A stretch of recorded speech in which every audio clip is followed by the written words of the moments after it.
Hello, everyone. Today we are going to be chatting spoilers for Words of Radiance. I am joined by my friends Sophia, Sarah, and Patrick, and we're just going to jump right into it. I'm so excited to talk about it. Before we were starting, Sophia was asking me some refreshers, and I was telling her, and then I was like, I can't actually talk about this right this second because I have to wait, but I really want to talk about it. So I'll start, as usual, with some general thoughts, but also how it compares to Way of Kings.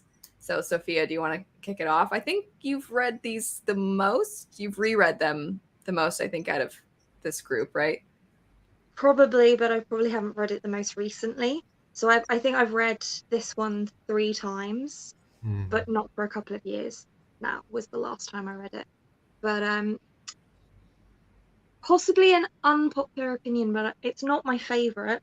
I still like Way of Kings and Rhythm of War more, but I Mm. do really enjoy this one, and I do feel like more happens in this one in Yeah. terms of what beats than Way of Kings. So if anyone was like on the fence about whether or not to continue with Stormlight, which I wouldn't understand that anyway, but in case it happens, I'd be like, no, give Words of Radiance a try. If you found Way of Kings a bit slow, this one's a little bit quicker, I think. I agree. Sarah, what do you think? Yeah, so I've only read all of them once, and I looked it up. I read Words of Radiance 4 years ago, so I definitely, it's a little bit foggy for me, but I did refresh myself a little bit. But when I think about the series, Way of Kings and Words of Radiance kind of feel similar to me, or at least more similar to each other than any of the other books feel to each other. So that's not a bad thing, but Mm. but I was looking through my tabs and everything, and I have a lot of tabs for favorite scenes in this one. So this one might be my favorite, but I It would have, does have a lot of like fist bumping the air yeah. moments. Yeah. Yeah. And I think to that idea of it feels the most similar. I think we're still kind of in the beginning. The characters are still discovering the magic. There's still so much left unanswered. And it goes right into it. From Way of Kings into this one, there's really not a lot of time that's passed. So I think that kind of contributes to it as well. Whereas I think without saying anything too much about the next ones, obviously things expand and get bigger and you start getting more answers. And I think some of our more it's weird to say intimate because these books are massive and epic, but I think that they become more so in the sequels, whereas these first two feel a little bit closer, I think, to the characters. What do you think, Patrick? I think Words of Radiance is a massive improvement over the Way of Kings, and I already love the Way of Kings, but I just love Words of Radiance so much. I think it is a masterpiece in my opinion. Like everything about the Way of Kings, it was just improved, like world building, revelations, and then actions. Everything I just love everything about Words of Radiance. I think it is the best book in Stormlight. As far as installment goes, it is the best in my opinion. I think that's the more, at least from what I've seen, the more common Yeah. opinion. Hmm? I think Sophia she's right. I think that is the more unpopular opinion. Although for a long time, I would say I felt the same, Yeah. as I liked Way of Kings and Rhythm of War the most. But reading them again, of course, a lot of times what you like kind of shifts. And because certain reveals, you already know these reveals, Yeah. then you can, it's like your eyes can focus on other things.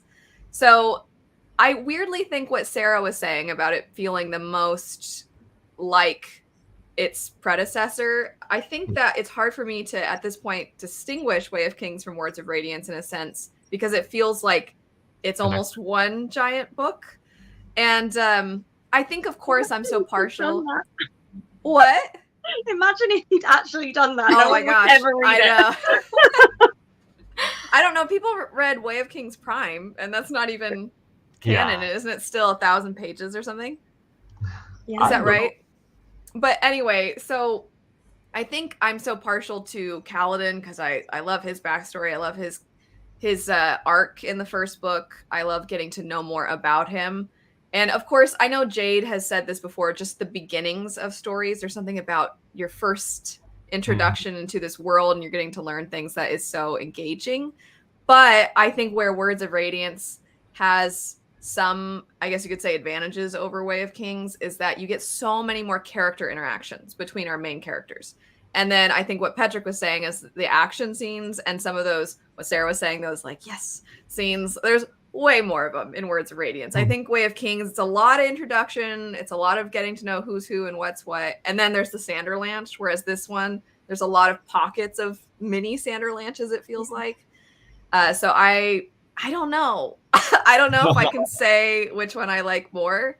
At this point, I'm just, I feel like along for the ride. But because we've been talking about a lot of the great scenes, best moments, because there are a lot. So, Sarah, I'll let you start with this one. My favorite, which I think is also the best, but is when Kaladin and Shallan are like stuck in the, what are those even called? The chasm. Yes.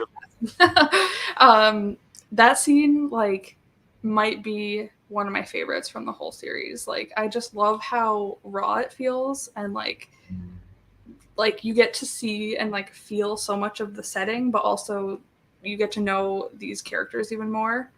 And just like I just love that scene. I think it like sticks out so clearly in my mind. You know, it's interesting because I loved that scene the first time, and the second time I was like, gosh, Shallan's so annoying. I was so frustrated with her because rereading it, I'm like picking apart a lot more than I did the first time. Because in Way of Kings, when Yasna takes her to where those crimes have been happening and she's walking around like, look, I'm clearly a rich woman. And then she kills those people, and Shallan's like, oh, how could you? And Shallan says something really dumb where she basically says, yeah, but you were asking for it. And I was like, I didn't like that wording. And then in this one, when she's talking to Kaladin, and he's talking about like there are issues with our entire society because you as a group collectively look down on us and put us down. And she's like, oh, boo-hoo, people abuse their power, what's new? And I was like, girl, sorry, I feel like I need to be a little more sophisticated, but she's just, I react to her the way Kaladin does, because when he's like, what about, there's something about you that makes me just want to claw my face off. And I don't dislike Shallan as a whole, but I do think I like that scene because it shows kind of the worst in the both of them, and then they push back on each other. So I like it for that.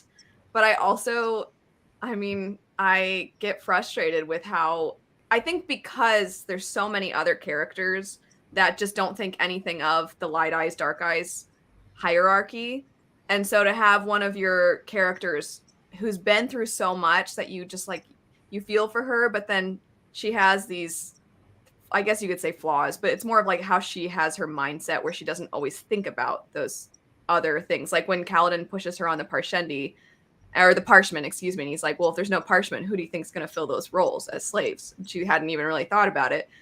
But I like it because it's realistic, because I think there's so many times where all of us have experienced levels of privilege where we're completely oblivious to other things. But it's like, I liked it more the first time because I'm like, oh, Shallan and Kaladin are in a scene together. And then there's, of course, like, what's going to happen? Are they going to discover each other's powers? You know, there's all of that.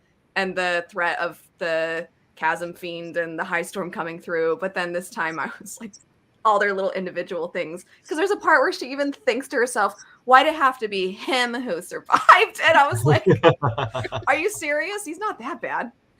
Anyway. Sorry, I just wanted to add to the, before we move on to other scenes, Sophia and Petrick, because that's a pretty big one. Do you have thoughts on the chasm? Personally, end up loving Shallan very much in this book. The scene that pissed me off so much actually happened in Oathbringer, but yeah, let's not get ahead of ourselves. But there were things that Shallan said to Kaladin there that absolutely pissed me off so much. I actually almost want to rip off my book. Rip pages out. Like, shut the fuck up. But you know what? That doesn't happen yet. That's in Oathbringer. Regarding that scene, I think it is intimate, and I loved it. I really loved that scene. As you said, it kind of showed both of them kind of like in a really bad place. Like they have nothing but each other, and they have to do something, right, to save each other from that situation. And I really like that. It's so intimate, and I loved it. I do really like the shift, very quick shift between the two of them driving each other up a wall. Yeah. grating on each other's nerves to then kind of becoming friends so quickly. It's like what we see with Kaladin and Adolin, but sped up, because it takes those two forever to even be a little bit on the same page. And with Shallan and Adolin, apparently you just needed, Shallan and Kaladin, you just needed to like throw them in a terrible situation for a couple days. Maybe we should have done that, just thrown Kaladin and Adolin in prison together for a little bit, and then they would have come out stronger, or they would have killed each other. I don't know. But Sophia, your thoughts on the chasm scene? Yeah, I liked it too. I think we see a lot of kind of character development in those scenes as well, because we get to see, not only we get to see Shallan using her skills, but Kaladin gets to see Shallan using her skills, and not even Stormlighty type skills, but just in general, she's an intelligent person. And then we also get to see them being quite vulnerable together as well. So I think it's a really great section of the book for the development of both of those characters. So I really like that. I think expanding on that too, I know I was picking at them when they're bickering, but when they are starting to be more vulnerable with each other, I like that Kaladin thinks through the fact that, one, he did misjudge her, and then two, when he thinks, at least I had parents who loved me and I knew love growing up. And the fact that, of course, there's that line about how she smiles anyway, despite all of that pain, which is so different from what he's experienced. And I think there's a lot of nods to aspects of Shallan and how she sees the world, how she behaves, reminds him of his brother, Tien, because there is this kind of joy in observing what's around you and just being alive that Tien had, that kind of innocent wonder. So I do like those aspects of that scene. I just started out with just like, I had to get out that one, those couple of lines from her. Patrick, what's one of your favorite scenes? Oh, there is so much to choose here. I know, I'm waiting because I'm sure it's going to come up. Yeah. Yeah, but I'm just gonna choose this one. It's the honor is dead, but I'll see what I can do. Of course. Yeah. Yeah, I really. So the thing is, usually when I do a reread, right, when I know a scene is coming, usually the intensity is kind of diminished during that reread moment, but not this one. This one is just so perfectly crafted, in my opinion. All the build up and then the execution, it's amazing, really. Yeah, it is. Yeah. It's. I completely agree how you just described it, where most of the time when you know it's coming, when there's these more high intensity moments, it loses some of it because of the fact that you are aware, you know the outcome, you're not really afraid for your characters. But it was, reading it again, I was, yes, like I almost wanted to cry. I wanted to cry when Kaladin just shows up. I'm afraid every time. I know what's going to happen. I know it's going to be Kay, but I'm sat there like, oh no, what's going to happen? And I have to say, because we always think about this quote, and we've seen the amazing artwork of the two of them back to back, which I tabbed when it says they're back to back. But Renarin jumping out, I was like, oh, little baby Renarin, no. Renarin is just the sweetest, and he's just, I feel like he needs some kind of award for he's so brave and he's so sweet. I love Renarin. And I will say, I thought, because obviously you get the reveal at the end of this book that he's somebody important too. And on reread, you see so many more times of where they notice he's not wearing his glasses as much, and how he seems very uncertain about touching. Like, he doesn't seem like he likes the shard blades. And so all those little things, I think I could catch this time, where the first time I'm just like, oh my gosh, they're in the ring. What's going to happen? Yeah. And when Adolin even before this scene happens, when Adolin makes the deal and he's like, whoever you want, bring him. And because I know now, I'm like, why would you word it like that? Why would you say bring one other person? But I was like, oh gosh. Anyway, yeah. Do we have other thoughts? I mean, Sarah, I know. Do you have your thoughts? Because I haven't. No thoughts. I agree with everything else that's already been said.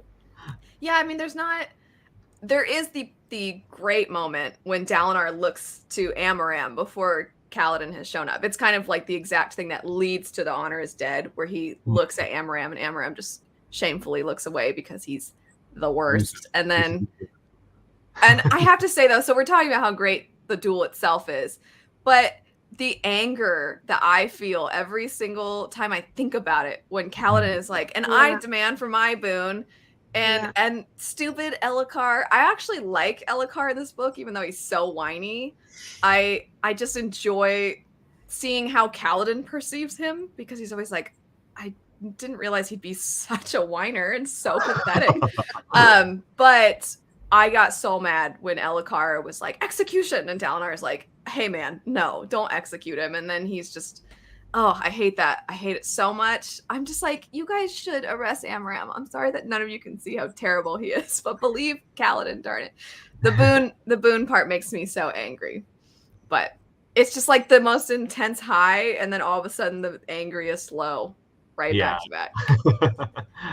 And when they put Kaladin in prison, and he's like, you can just feel him losing all his hope again. And when he starts to think like, maybe the Bridgemen are glad I'm in here, maybe they don't even care. And I'm like, no, Kaladin, people love you. Just let people love you. Anyway, Sophia, what's one of your favorite scenes? I think that's probably my all-time favorite scene in the book, but I'll pick a silly one just for fun. So the I am a stick scene, basically. I just find it hilarious every time. And I know that not everyone gets on with Sanderson's humor, but I just can't with that scene. It makes me laugh so much because it's just like this indignant, inanimate object being like, no, I'm a stick, damn it, and I'm happy as a stick. I don't always click, like you were saying, with his humor, but the stick scene is great, and the way the fandom has reacted to the stick scene, because there's so many goofy memes basically that people make of it. So I love that scene. Okay, I always forget. I shouldn't say I always forget, but the Honor is Dead scene is one that is so talked about. But there's another scene that I feel like arguably for me is better. And I don't know why. I don't know if it's the absence of like the trickery involved or something. But when during the Sanderlanche of this, when Szeth shows up, he's thrown Dalinar to the sky and everybody thinks all is lost. And Kaladin just got his powers back and he comes in and he has the best line. He says, you sent him to the sky to die, assassin, but the sky and the winds are mine. I claim them as I now claim your life. Rereading that again, I was like, yes! I was so excited about it. And once again, I wanted to start crying because I'm like, they're just the best. I can't even describe it. I just get so worked up and emotional in the best of ways. But that scene already is so good because they're fighting, and I think this time around I paid more attention to the other high princes and how they finally came around, and then one of them dies anyway, and they die trying to save Dalinar, and you're like, oh man. And then there's just this such intensity because the Parshendi have everything going on and they don't know what's happening with them, and then Szeth shows up and Adolin seems like he's about to die, and then once again Kaladin saves all of them. That scene though, I love it. I don't know if it's because it's within such a big whirlwind of a scene already, why it doesn't seem like it's as noted as the duel scene, but for me it's, I think, even better. I don't know, what do you all think? I definitely think that's one of the most iconic scenes. As you said, it is one of the most badass lines ever mentioned. It is so badass. You sent him to the sky to die, and the sky is his. Oh my god! Yes. and he just came back from being super depressed, right? And I think that is amazing. It is one of the best duel scenes again in that book, in that one book. It is one of the best duel scenes, and I loved it. It's just, as I said, it is hard to choose which one is the absolute best scene in my opinion from this book. Right. What do the both of you think about that scene?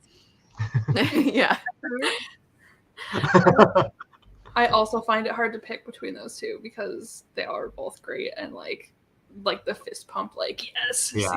So Sophia. I like the way that it also kind of, I don't know if this is just my brain, but it kind of links back to the earlier scenes where he's like learning to essentially fly, right? And that's not like one scene. It's like, it's almost like a montage, right? But it links all together, and it's like that work actually paid off for him, and now he's going to use what he's learned to be like, no, I own this now. You can get lost. Yeah. Do you think Sanderson knows when he's written one of those lines that we all are like, oh my gosh? Do you think he's like, yeah, this is cool? Because I imagine it's hard to know, is this cool or is this corny? You know what I mean? Because you're like, oh, are people gonna think this is cheesy? Is this a little too much? It's hard to, because you can't know. In your mind, you're like, I think this is cool, but what if everybody thinks this is stupid? I don't know. Do you think it's hard for him to tell, or do you think he knows when it's good?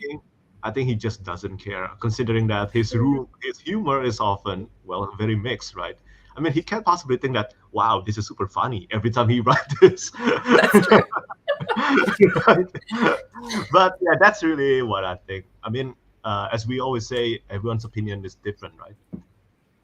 Yeah. That's true. Yeah. Okay, so, did you have something to add? No, I was just going to say, I think probably sometimes he thinks like, yeah, this one's going to hit. And then I suspect he probably sometimes gets quite surprised about the things that the fandom latches onto. Yeah. True. An important question that came. Oh, wait, let me see. One of you mentioned when Adolin. Yes. Mm-hmm. Yeah. I think that's also great. I think that almost gets overshadowed by everything that happened right before. One of my only like good job Adolin moments in the book. There's so many that I'm like, gosh, this guy. But yeah, that moment is great. That's one of those like I think Adolin, I don't know how else to say. He's just such a bro, if that makes sense. Like so classically kind of like frat guy himbo a little bit.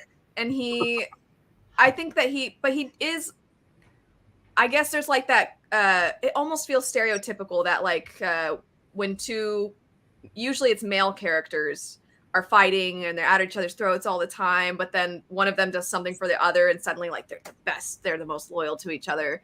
I think, which leads him to give it to stupid Moesh.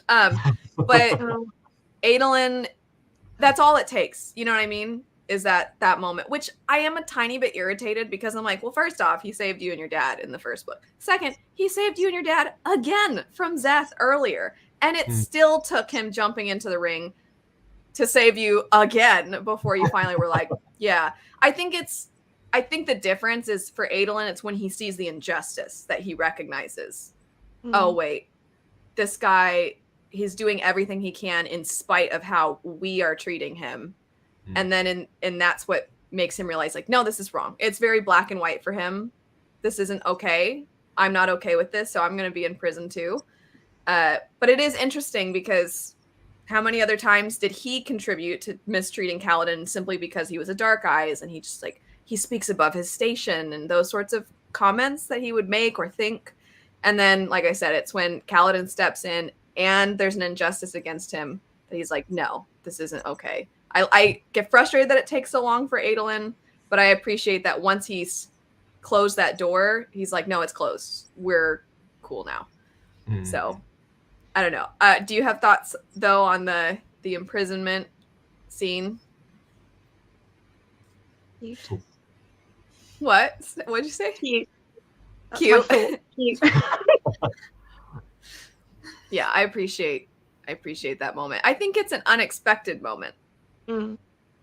Because although, you know, we already saw way back in early in the Way of Kings that Adolin is actually, you know, he has got a lot of honor, and I don't know if it's referenced. I can't remember if it's referenced in this book, but it's the bit from They Do. I love it. It's the bit from Way of Kings where Kaladin is walking through the war camps and there's this lady who's not being paid for services rendered and is about to get abused by this very charming gentleman from the Sadius camp.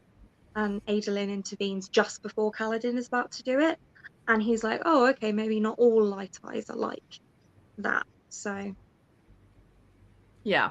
I think it was, for me, because I think the reason that it was unexpected is because Dalinar so often is the one that we think of as the honorable one. He's the one that's going to do something, even if it goes against what all the other people think or what their ideas are of what's the proper way to go about things. Yeah. And to have it be Adolin that steps in instead of his father, I think is what's unexpected. You expect because Dalinar's like, stay here for a while, I'll calm Elhokar down, we'll wait a bit, and Adolin's like, no, I'm gonna be in here as long as he is. Sorry, what were you gonna say though? I was just gonna say I think it's because Adolin is a little bit more quietly honorable and he isn't so overt about it as Dalinar is, which is just part of Dalinar's character, right? He's like a bull in a china shop almost. He'll just go in all guns blazing like, no, this is wrong. Whereas Adolin will be a little bit more contemplative. You think? I actually think it's the reverse. Yeah. I think, yeah, I don't know. I think it's interesting. I think maybe Dalinar's impact is more of what you're describing with the bull in the china shop. But I almost think Dalinar sometimes overthinks things where he has to really sit and contemplate. Whereas Adolin, when he feels something is wrong, he just steps in. Yeah. But I think it depends on the specifics because I don't like entirely disagree. I just think I would have probably associated those descriptions in reverse. But I mean, yeah, to the point though is it's a great scene. I think is kind of where we're going with all of this. It is a great scene, and I do like that we finally get that turnaround because Adolin and Kaladin butting heads is like it's entertaining at times, but it's also so frustrating. But I do like though when Kaladin thinks of him as a boy and then realizes that Adolin's older than him. Anyway, were there any other really great moments you wanted to mention before Sean has a question that he wants me to ask the group. So before we get to that though, are there any other moments that we want to mention? Any great moments? What else? There are so many. We can move to the question. If we think of more, we can jump into it. So Sean wants to know pattern or Syl. Who's Syl? Syl, of course. Did you say Syl also, Sarah? Yeah. Sean votes pattern. He loves pattern. The voice, I think especially, he just loves that lies. He likes the voice that Kate Redding does. I mean, I love both of them. When she tells him at the end of the book that she hates him, though, I'm like, oh, it's a poor pattern. He's like, I know. I know. They're both great. I think I'm partial to Syl, but reading, because you don't see her that much in this one. You get a lot more pattern. So they're both great, though. I feel like it's very rude of Sean to have made us have this. The Sabarial lounging with his mistress during the battle, that is great. Sabarial is a great character in general. I like how he's one of those individuals who it seems like he's really lazy. It seems like he doesn't take anything seriously, but he's actually a lot smarter than the rest of them because he's like, oh, I just recognize we're going to be here for a while. Might as well make some money. And so he just pays the fees when he doesn't go in to claim the gem hearts. But I want to say really quick, speaking of gem hearts, Sarah, you were talking about the chasm scene being one of the best. When you see the other bridgemen that are like, no, he'll be back, that is great. And then when he does show up and none of them are surprised and he hands the gem heart to Dalinar, and Dalinar's like, I really like, because it reminds me of course, when he got strung up in the high storm in the first book. Yeah. And then there's that moment where Bridge 4 is like, okay, this guy's it. And then Dalinar finally got to have that moment too, where he's like, what is with this Bridgeman? Syl, okay, Sean will be pleased to know. They're both great. So a big thing, of course, with this story is Shallan's history, her backstory. And what are your thoughts about her backstory in general and just the way it's written, the emotions, the topic that is shown, which of course is the abuse, and then of course the reveals, because it almost makes you look back at everything a little bit differently once you actually see what was going on. Patrick, do you want to start this one? I'm going to put again what happened in Oathbringer and beyond outside of the equation here. So I'm going to only talking about the Way of Kings and also Words of Radiance. And until then, I will say that the chasm scene where she was with Kaladin, I think that was really kind of like the culmination of how Shallan, is that how to pronounce her name? Shallan? Yeah, Yeah, how Sean. Shallan kind of is a very strong character. Yeah, in that moment, I really feel that wow, she is an incredibly powerful character. Not in the terms of physical, but in mentality. In that state, not in Oathbringer.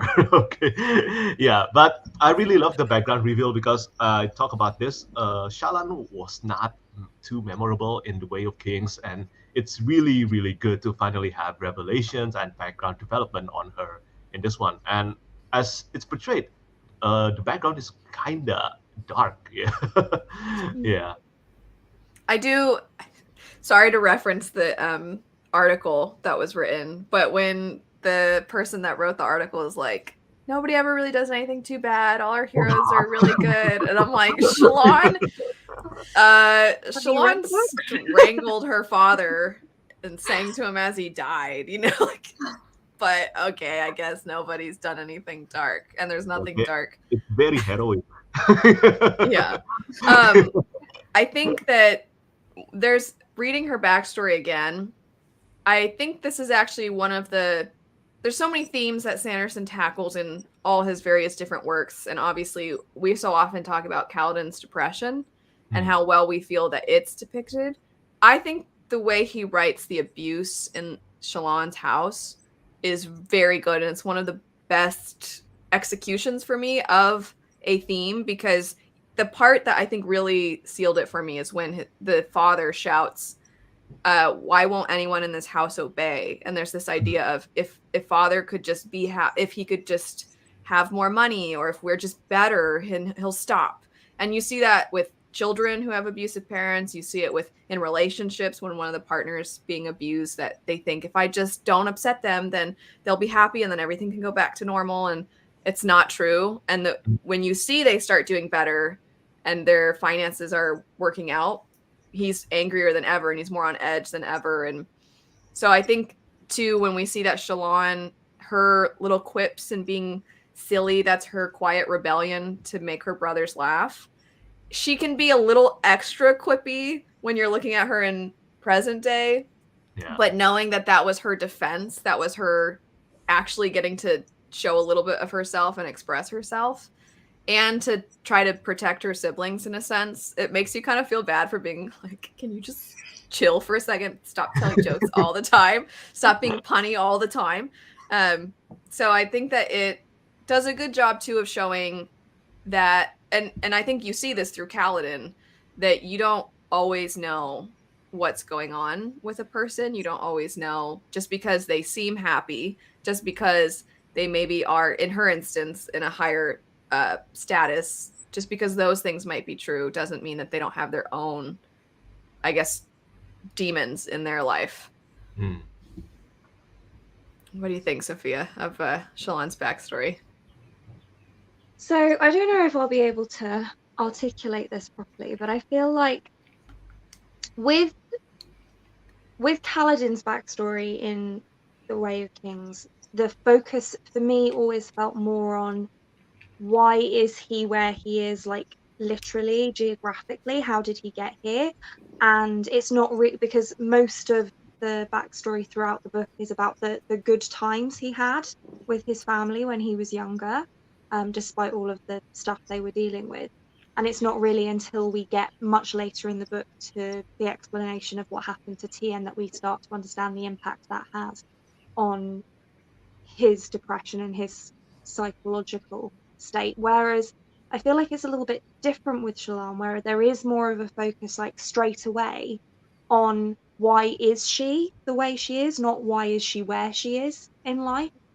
And because she has, and I don't think this is ever confirmed on page, and I know I've spoken about this before, but because she has DID or dissociative identity disorder, it's really interesting to see that context because you can really understand where it's come from. And I actually think that he Sanderson did so well with that because DID is so little known about, even in the medical profession. I worked with someone before when I was in practice as a solicitor who has DID, and it's very difficult to get people to understand it. It's difficult to get people to acknowledge it as a thing.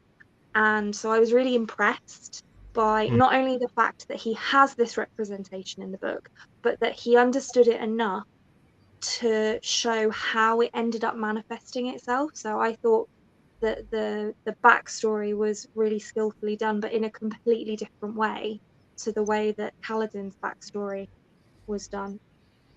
Yeah, and I think another thing, just adding on to what you're saying, is that we already know the end result, because you already know that she killed her father by the end of Way of Kings. She says it, right, when she's talking. She needs to give a truth, and I think she says, "I killed my father," which is the big reveal for her arc at the one of the reveals of her arc at the end of the first book. So, like you're saying, you kind of already know why she's in the location she's in. You know her motivations to get there. So then you're just seeing it all unfold, and with it's interesting because I think so often we have this mindset, especially in spoiler fantasy circles and other genres too, but this mindset that if we know what's going to happen, that it's completely ruined, which is of course true of, other types of reveals. But it's interesting because most of the time I think backstories don't work in writing, and you'll see so many people when they're giving writing advice that will say, don't do flashbacks, don't do backstory chapters, find a way to integrate that into the present.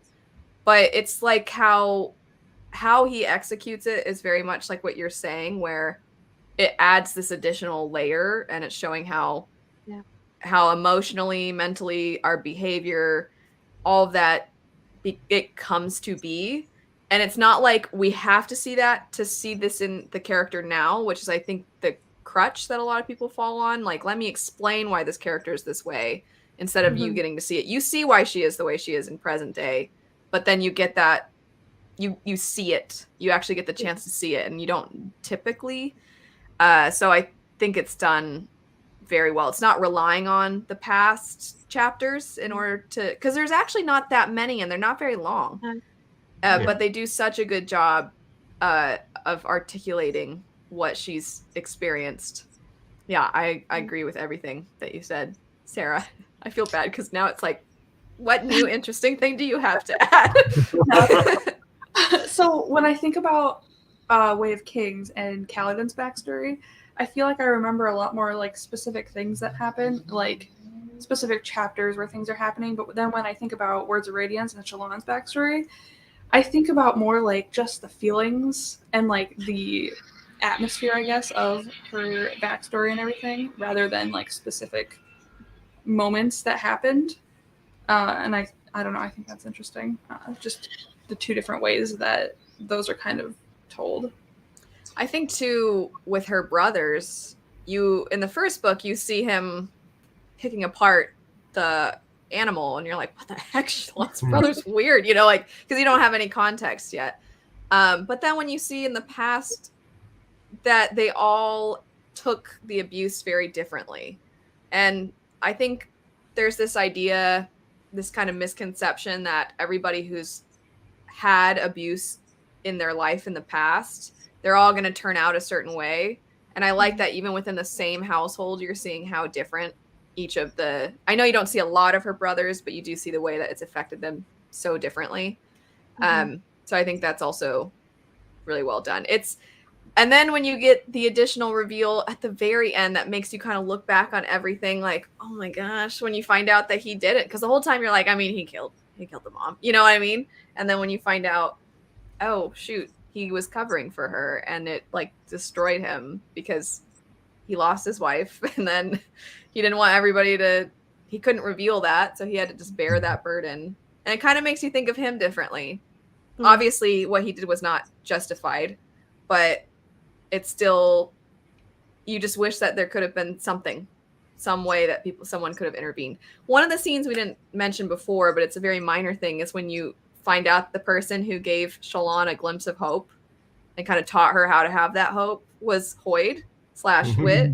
And so when she sees him and she hugs him, and everyone's like, why are you hugging him? I like that scene.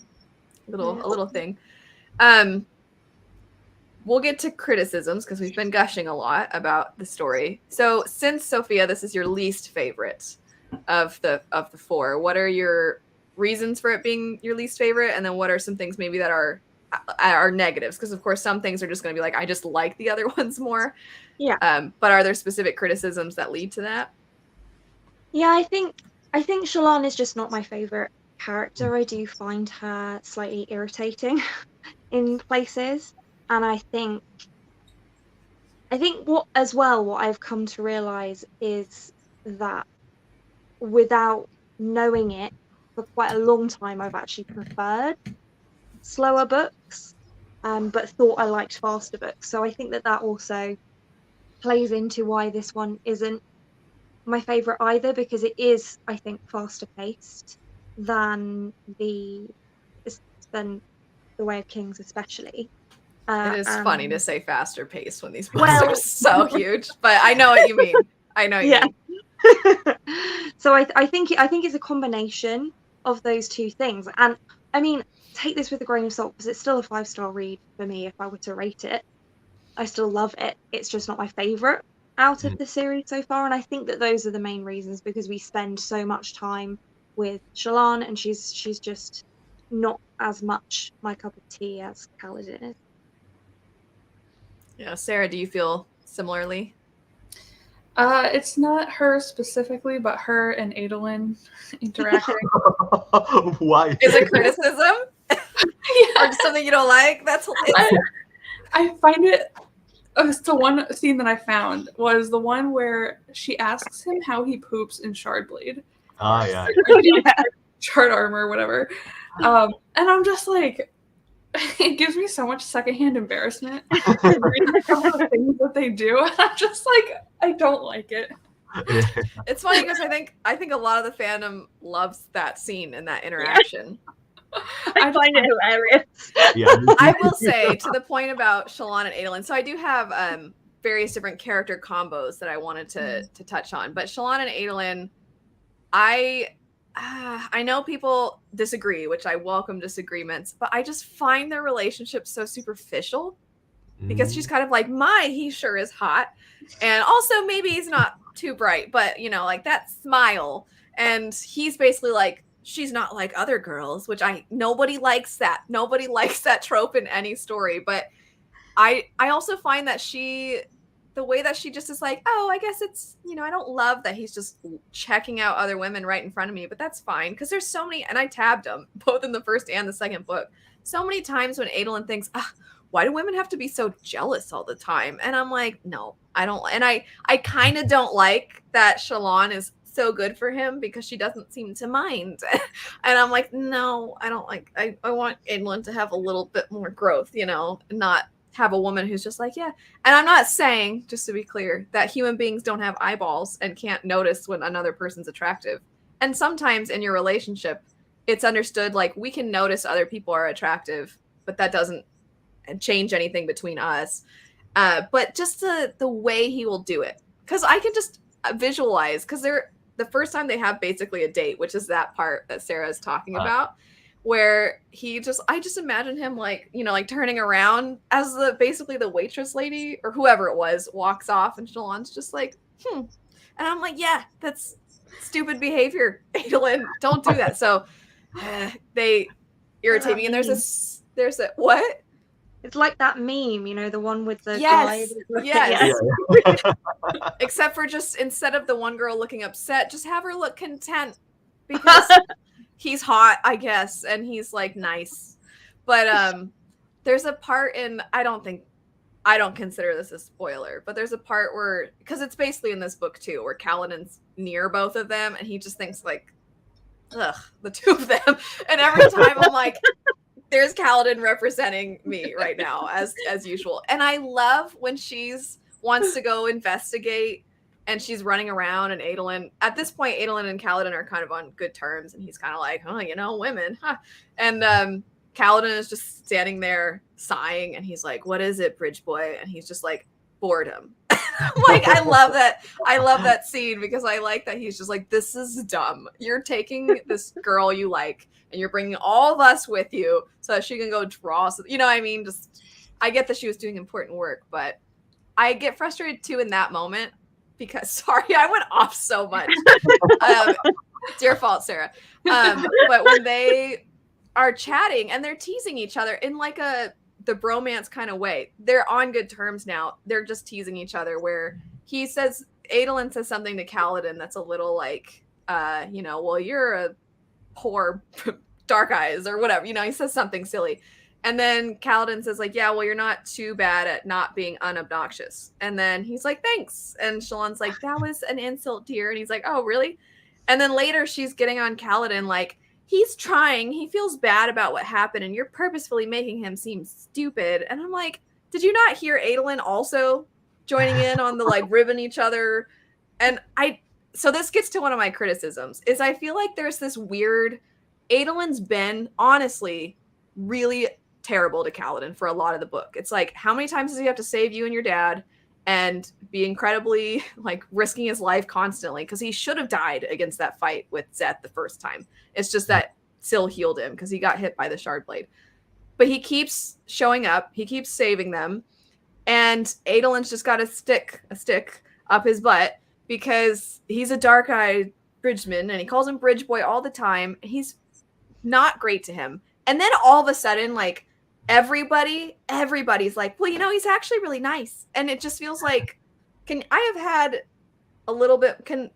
other characters have taken a little bit more, and I don't know if I'm making sense, but it just feels like all of a sudden, I guess we're supposed to think like all those things didn't happen, that he didn't have all these prejudices apparent the whole rest of the book. It's kind of like, well, like he's a little bit of a doofus, but he's got a good heart. And then we just keep going. So I wish there'd been a little bit more push for Adolin to keep on growing a little bit. And for Kaladin and him, like, I like that their bromance is where it is. But when Shallan, the way that she looks at it, it just irritates me. I don't know. Anyway, sorry. I think the romance in Stormlight in general is just not as good as, for example, from my opinion anyway, it's not as good as Vin and Elend, in my opinion. I mean, yeah, no spoilers for Mistborn, but yeah, I prefer Vin and Elend compared to the romance in Stormlight. Yeah, I think that's fair. But they definitely start to build on it. Yeah, I think that's true. Mm-hmm. The date was so bad. There was because they're viewing the high storm. But well, before I get into other things, because I've been talking way too much, Patrick, did you want to elaborate a little bit more? Like, what are some additional criticisms that you might have beyond even just the romances? I actually don't think of this as a criticism, but I also, because people constantly say, when I first read Words of Radiance, people constantly say that, yes, this is a very, very heavy Shallan-focused book. And in a way, it is. I mean, we do get a lot of development and also background revelation on Shallan, but after reading through it for the first time, I still think that this is still dominated by Kaladin, in my opinion. Yeah. It is still a Kaladin book, except for the background on Shallan. It is not like Oathbringer, which in my opinion is definitely a Dalinar book. Yeah, right. Like that. Yeah, but and it is not a criticism per se, but just something that I did not expect. Yeah, I find too that Dalinar almost takes a back seat in this one. We don't get that much Dalinar, because I think we do get so much, and because Dalinar is still like, what do my visions mean? I have to unite them. Like there's not a ton of new development with Dalinar in this one. I like his new role. I like that he has more initiative. I think going back to what you were saying, the bull in the china shop, like he's more bull-like, I suppose. But I think that it didn't feel like we got a lot of Dalinar, and even though, like you're saying, we're told it's Shallan's book, we still do get a lot of Kaladin. Yeah. Sophia, what were your? We started with you because so one criticism, and it actually ties to a little bit what you're talking about, Patrick. The parts we do get with Shallan leading up to her getting to the Shattered Plains are boring for me.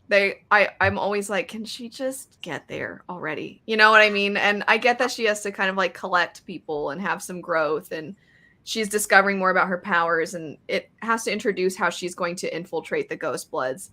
But I just wish that we could have executed that a little differently, because it is interesting. So before we hopped on, Petrick, I was telling Sarah and Sophia that I read about like 700 to 800 pages of this in a day, because I was like, but the first 300-ish pages, it moves kind of slow because of the Shallan, yeah. the stick, and then meeting this group of people, and then this guy dies, and then she loses, like, just there's a lot of things that lead up to. So I think her plot line, while necessary and it was important that she had those things happen, I just wish we could have found a more interesting way to do it. It doesn't mean that I'm, objectively correct in this. I think there's plenty of people that like following Shallan, but I think I was just so ready, because we know she's going there.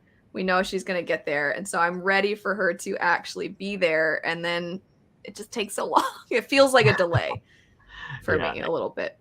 Do any of you feel that way? Oh, sorry, Petrick. No. I mean, this is for another something else that I just got reminded after you talk about that is Shallan and Yasna on the boat, right? And then there's the scene where Yasna died, something like that. But I don't know how it is with all of you, but I found that really predictable. I know immediately that Yasna doesn't die, but apparently that is not apparent to some readers, and I found that a bit surprising. Yeah, I've heard that too. I think for me, I was like, she's not dead. And then for so long in the book, I was like, is she? I thought she would have shown. I was like, she's probably doing something else. She's not dead. And then when she's alive in the epilogue or the last chapter, I was like, I mean, yeah. So I feel similarly and then, she's on the cover of Oathbringer. So yeah, that's the there's thing. that too. When the cover was revealed, I remember many people saying that, well, I guess that means Yasna survived. I mean, if you finish Words of Radiance, you will know she survived. That's confused me before too. I get, like, if you've read part of Words of Radiance, then you'd be like, what? And you don't know. And if somebody's talking about, that's why I try not to say specific character names in talking. Even if I'm trying to do non-spoiler, I try not to say character names when talking about, if I'm talking about Rhythm of War, I'm talking about Oathbringer, because there's always that person that was like, wait a second, that person survived, which is fair. Yeah. It's just like, but she's on the cover. I guess but I guess you might not know that's her. Well, I didn't, because I'm not very good, because I'm not a visual reader. I don't see images in my head when I read. It makes it very difficult for me to recognize characters in artwork, because I just don't have an idea of what they're supposed to look like. But my rule with fantasy books in particular is, if I don't see a body, they're not dead. And even then, they might not actually be dead. So I have to say, I might have to reread it, because this one particular passage that happens, because I was like, wait a second. Oh, how did we haven't really talked that much about that. That's because we talked about it right before we started. So we'll get to that in a second, because that's also a thing to discuss. But okay, there's the part where Shallan first finally arrives at the Shattered Plains, and she goes up and she's telling Dalinar and poor Navani, like, Yasna's dead. And Adolin's like standing there with a cup of wine, just like waiting to talk to this pretty redhead. And I'm like, did he just hear what they just said? Because I think he did, because he's like, he just shows up and she like looks at him and they're chatting a little bit. And then she realizes like, oh yeah, Dalinar is right here. And I'm like, I need to reread that scene, because if he just heard that his cousin died and his aunt is like hurrying off because she's devastated because she found out her daughter is dead, and you're just like, do you want some wine? I'm like, dude, how did you not react at all to hearing that she's dead? Unless you never met her, which is not the case. Maybe if you didn't know. But at least like a little tiny bit of empathy would make you realize like Dalinar is her uncle and Navani's daughter. Like, I should maybe have some tact in this moment. And then you never see... with as paranoid as Elokar is, I thought you would have seen more of him, like, they've gotten my sister or something with him. And then, of course, you do get some moments. There's a part I tabbed that I thought was really sad when Navani's like, they're going to take my boy, too. They're going to kill my son. They're going to take everything from me. I'm like, no, poor Navani. But other than that, there's not a whole lot of reaction to hearing, which contributes to the, like, yeah, she's fine. Because otherwise there would be more repercussions to her dying. You know what I mean? Yeah. Anyway, the Adolin killed Sadius. I love that scene. I love that scene because it's so unexpected, but it is kind of anticlimactic. It is. I actually But love also, that scene I because was it's just so glad. yeah, exactly. Yeah, because it just shows also that Adeline can actually be quite evil because, as you said earlier, Al, he's like, oh, be kind to him. He's always a nice guy, blah, blah, blah, blah, blah, blah. And then he do this. And then, yeah, that's really something unexpected in my opinion. And in a good way, in a good way. Yeah. Yeah, because I was like, gosh, this guy, can someone kill this guy already? And that's a thought I think a lot of us have had in various different books, not just Stormlight, but in general. And then so when it actually happens, you're like, oh, shoot. And then he's just like, I'm going to scurry away so that people think I was like off with these other people the whole time. But I think part of what's interesting is Adolin, to what you're saying, kind of bringing back the point of everybody's always like, but he's so nice. He always wants to fight. It's not just a duel, like I want to perfect my skill. Anytime, a lot in the first book, but in the second one too, whenever people insult his dad or insult his brother, he's like, let me at him. And he just wants to kill people really fast, or at least he wants to fight them and make them feel physical pain as punishment, which is very Alethi. I think it's part of their culture. But it's also, he's a little more bloodthirsty, I think, than people realize, which is kind of interesting when you juxtapose that with Kaladin, who feels like and Dalinar too, because I think Dalinar very often starts to be like, what have I done, when he looks at all the bodies of people in the battlefield and things like that. But Kaladin seems very hesitant a lot of times too. Of course, he has that anger towards Amaram. But what I think is interesting is Syl checks him on that anger, and there's nothing that's really checking Adolin on his. And their society kind of encourages it. I will say there is the moment where they're killing the Parshendi as they're singing, and he notices that they seem to snap out of it right before, and then he feels bad. And then Eshonai shows up, and then he's like, okay, good, now an actual fight, because he was starting to feel bad about killing. But yeah, I think Adolin killing Sadius in that moment, and he kills him so like it's gross. He just stabs it like through his brain. So, but you know, nobody ever does anything bad in Sanderson's books. Everybody's always perfect. Everyone is so so kind. Sarah, what do you think of the Sadius Adolin moment? I wouldn't say it was anticlimactic. I just was like not expecting it, because it kind of felt like I don't know, the big things of the book had already happened, so I wasn't expecting like anything else to really happen. Yeah. Like that big moment to the end of the book. And then when it happened, I was like, okay, he's finally dead. Like, get him out of here. Yeah. Yeah, because we're already in the resolution part of the book, wrapping things up, and then this like kind of, even the location is just in this little hallway. It feels like off to the side. When Adolin killed Sadius, it showed how much devotion he has for his dad, which I like, which is why I like Adolin. Yeah, I do like how much Adolin won, because I know a lot of people make fun of me for not loving Adolin, but I do love how much he cares specifically about Renarin. I think in the first book, his behavior towards Dalinar was frustrating, but understandable for a number of reasons. But even just, a son and his father clashing, and one of them is like kind of the young hothead, doesn't have the wisdom like his dad, and his dad was way worse as a young individual himself. But I like that there's that pushback, because it does make Dalinar kind of think through things a little bit. And I like that we see growth. I think we see actually more growth in Adolin in the first book, because by the end he realizes, and you see it a little bit at the beginning of Words of Radiance, oh, my father is honorable, and all these other people with their snickering and their scheming and their whispers, they're all slimy, and my dad is the only good one among them. And when he's recognizing that and how he used to be, and even I think, I could be wrong, I think there's a scene in Way of Kings where he's walking through Sadius's camp versus like his father's camp, and he even thinks about how he actually likes the presentation of being more uniform with the soldiers' attire and the codes and things, and he's realizing the importance of that. I like that for a number of reasons. It's not just character growth, but it also shows that little bit of a lot of individuals have that period of rebellion against their parents, think their parents are boring and they just don't let them live and have fun. And then when you realize like, oh, they maybe know what they're talking about. So it's a little bit of that too. And then of course it's growth with Adolin and the continued respect that he's building for his father, which I like that aspect of him. I think I just wish, I think I wish more of the Light Eyes would recognize how ridiculous the idea of their level of status, the way it's built, is so stupid. I wish more of them would recognize that. I think Dalinar essentially choosing Kaladin, this isn't really a criticism, we'll get that out of the way.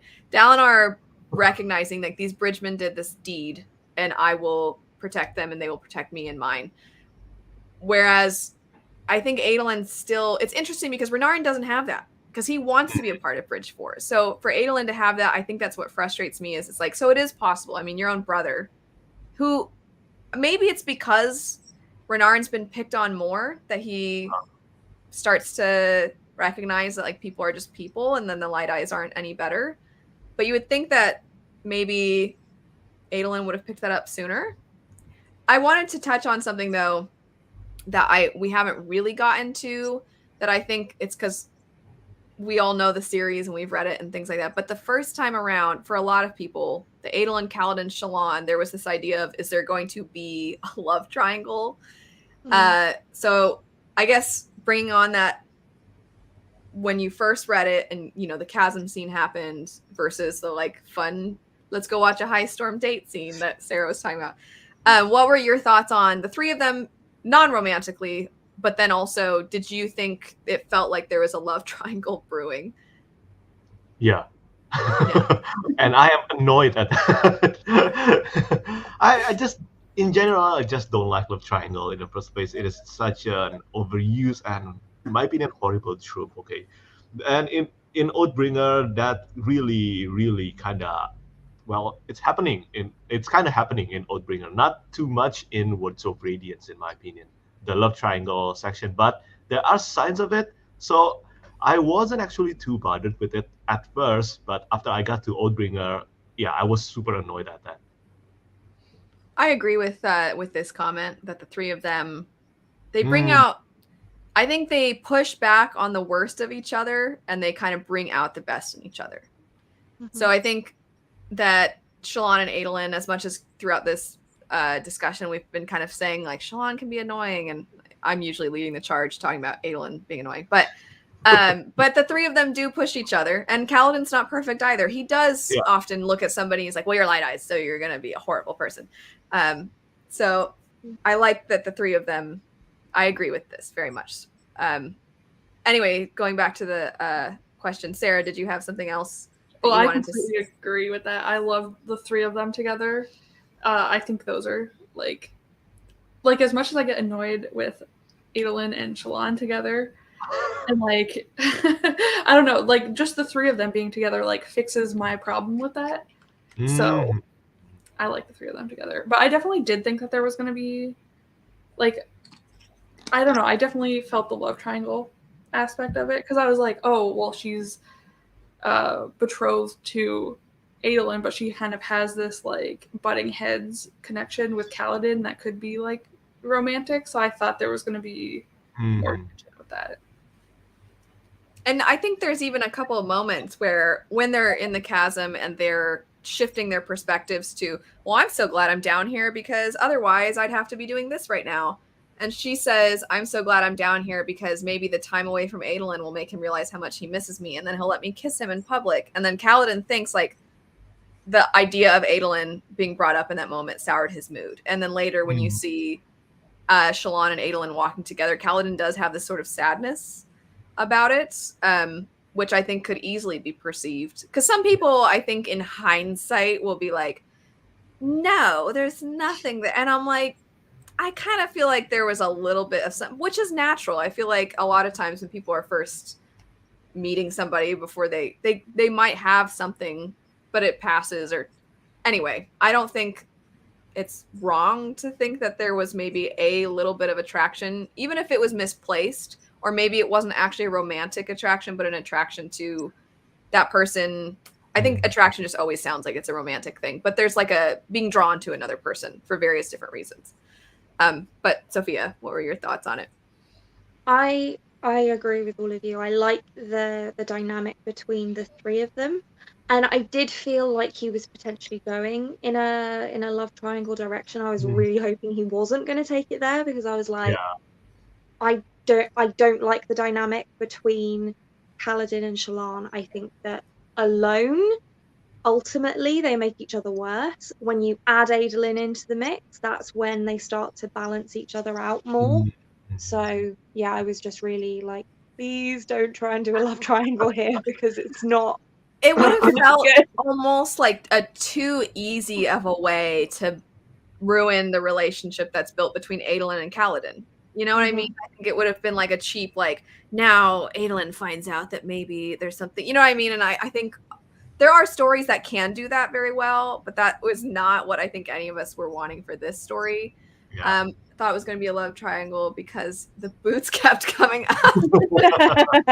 So I love the boots. here's something that still, I actually tabbed a few parts of this because it's notable to me and interesting, and I don't know if it was, I think Sophia, you've said before, Sanderson never does anything unintentionally. So Yeah. when you hear about Gavilar, Dalinar, and Navani, Navani uses very specific language when she describes how she felt toward Dalinar. Like the way she describes him physically, the way she describes his presence. She's always saying things like, he was so intense, and your intensity like frightened me to some degree. And Shallan uses almost those exact same words to describe Kaladin. And Kaladin, of when you think about Dalinar and Gavilar, Gavilar was the more political one. He was the one that was more involved in their culture, and he obviously changed toward the end to some degree, but he was the prettier one of the two of them, and Dalinar was the harsher one, the grumpier one, and the one that was more so on the battlefield. And then when you compare Kaladin and Adolin to those, and then how Shallan fits within that, I think that's where I still am kind of like, that's interesting, especially because Shallan is betrothed to Adolin, and you see that Navani was, you know, she chose to be with Gavilar, but there was always that like kind of lingering attraction to Dalinar, which makes me just question, because I'm like, I don't feel like Sanderson put those parallels in without intention. Not to say that there will be some kind of romance or anything like that. I'm not necessarily saying that, but I'm like, what's the point of it though? Because I don't think that was an accident. Do you know what I mean? Have you thought about that as well? I feel like Shallan's primary personality, so Shallan herself, I don't think that she is attracted to Kaladin in that way. I think it's more one of her alters. Well, I'm not going to name just in case I'm getting the timing of events wrong. She has Veil in this one. Okay. Yeah. When she infiltrates the Ghostbloods. So I think it's more Veil that is interested in Kaladin, and that brings an interesting dynamic as well, I think, because there's then that visible conflict between Shallan and Veil, which is all happening inside herself. Yeah. What do you have any thoughts about this, Sarah? No.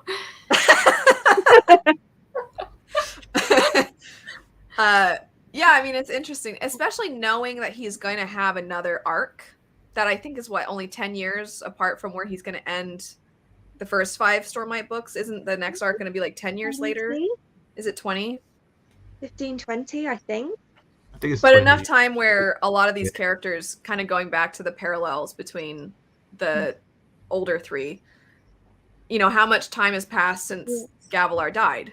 That amount of time is where we're starting this arc. So it would be interesting if there's something that occurs that then, you know what I mean? Like, it'd be interesting to see how the dynamics play out. But it also could be literally nothing. I just feel like Sanderson doesn't use certain words without intention. Last thing, unless there's other things that we want to chat about, but some people might not know that Sanderson changed a scene in Words of Radiance. And if this is the first time you're hearing it, just letting you know what the scene is. When Szeth and Kaladin are fighting at the end, originally he wrote it where he like severs his spine.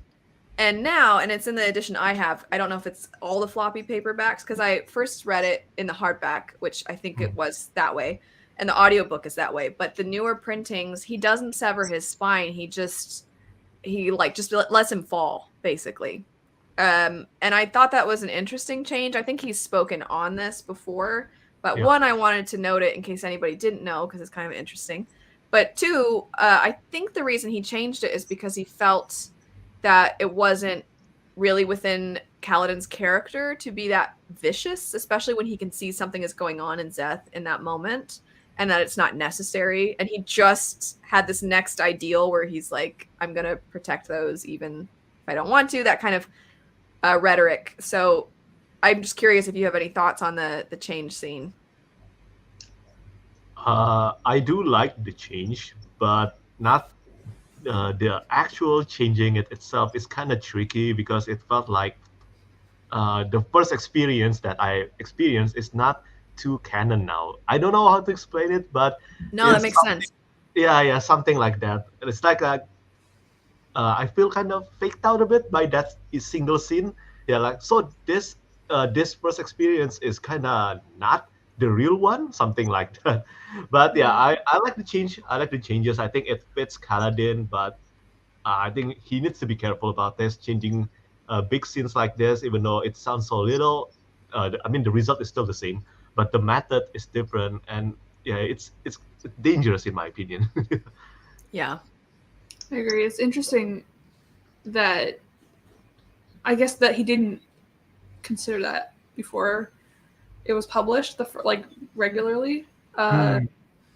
So I just think it's interesting because I don't know if I've ever heard about anyone else like changing a scene like that in publishing. I think it's interesting because I didn't feel it was bloodthirsty or too. I think the wording feels violent to say something along the lines of he severed his spine or something like that. I think that seems really intense, but he so confidently comes back saying like, "Oh yeah, he's dead." So I feel like it fits with that confidence that Zeth has died. But I personally, I guess I didn't feel the change was necessary. I didn't go into that scene being like, what? Wow, Kaladin's so ruthless now. I didn't think that because I think Kaladin's one of those characters that within a fight, he will do what he has to within that moment, but he's not going to, that's a big learning thing for him is, oh man, that's a great scene too when he realizes that Elhokar is Dalinar's Tien. We didn't talk about that, Yeah. but anyway. I just didn't think it felt necessary. So I think it's kind of interesting. And what you were saying, Petrick, is it's like, oh, I guess my version of this story. That's what it's like a personal connection to it almost, even if you don't feel personally connected to that moment, but it's like, but that was mine. Yeah, I know. It's a weird thing, but I also felt that when I heard that scene there will be changes done and that will become the canon one. That was my initial reaction. Sophia, do you have thoughts on that? Nothing really extra. I do wonder if maybe it came out of some sort of continuity thing later, because I know that he has like a whole team who just deal with making sure that continuity is right. So maybe that has something to do with it as well. But I don't particularly have any strong feeling either way. One thing we didn't really talk about too much was Amaram in this book, which I was like, finally somebody did something about it. But I just want to say that moment during the duel, I know we already talked about it, but when Kaladin holds the knife up to the one shard bearer, and he's like, are you going to yield or am I going to kill my second shard bearer? Or something like that. He words it really cool, and I was like, yes! Really liked that moment.